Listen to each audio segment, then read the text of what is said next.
Hi, Mike from RunPhys.com. Thank you for watching today's video on the topic of forefoot running. Now, over the last few years, it's become very common to see people running with what's called a forefoot striking pattern, a foot strike pattern. And if you're not familiar with what that is, every time your foot hits the ground, it's all about what part of your foot hits the ground first, whether it's your heel, whether it's the middle of your foot, whether it's the front of your foot, or your forefoot.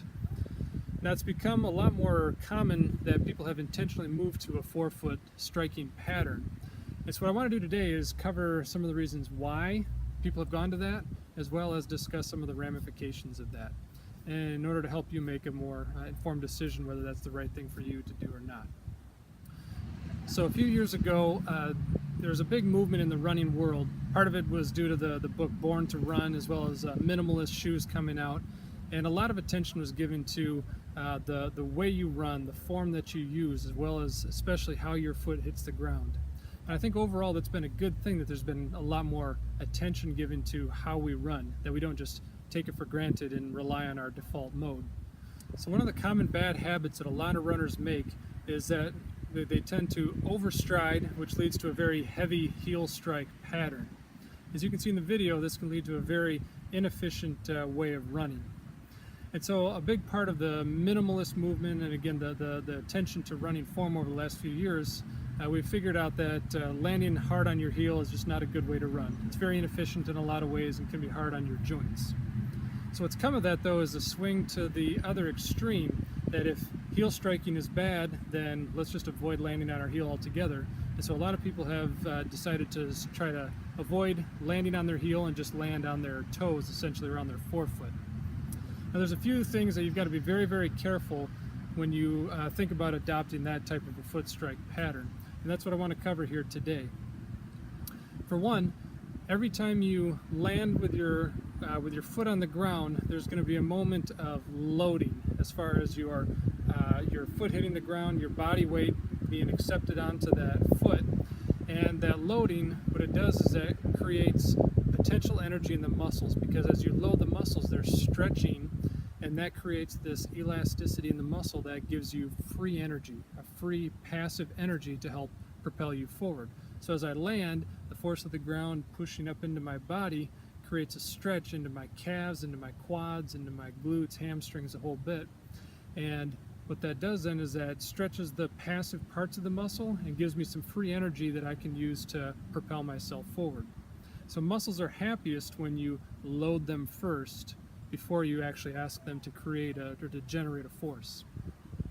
Now, when you forefoot strike, what happens is you land, but you land in a way that avoids the loading phase. You kind of short circuit the loading phase.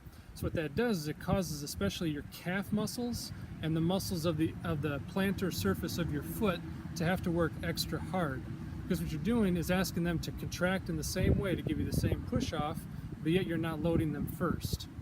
And so that creates extra burden on your calf especially, and on, again, the plantar muscles of your foot, which can lead to plantar fascia pain, which a lot of runners deal with, and it's a big issue.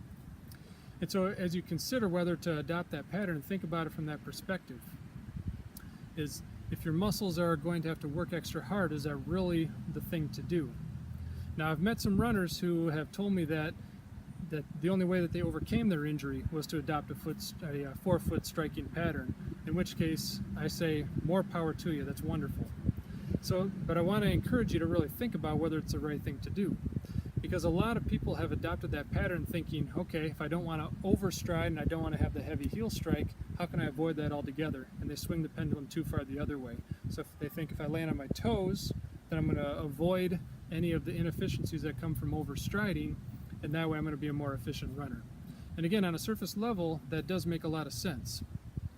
But what's not being considered in that argument is, again, how much those muscles need to load in order to push off effectively.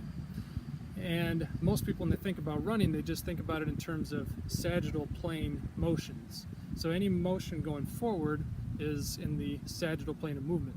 And when we run, we're basically moving forward. But in order to run efficiently, what we need to have is efficiency not only in the forward motion, but also in our ability to rotate, as well as move side to side through our muscles and through our joints. we don't consider those, then, and all the little subtle forces and factors that go into every step that we take, then we're only looking at our running form from a short-sighted viewpoint instead of looking at it from all the different directions. So case in point, every time my foot hits the ground, there's not only the plantar flexion and dorsiflexion, but there's also going to be some pronation and supination. So there's essentially some rotational loading going on. And when that happens, that engages my calf on another level, and that also sends cues up into my quads, up into my glutes, how and when they're supposed to fire.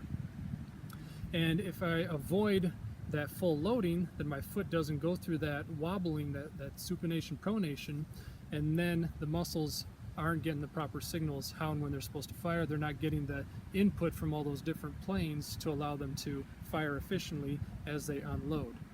And that's not something that's considered with the arguments for the forefoot striking pattern.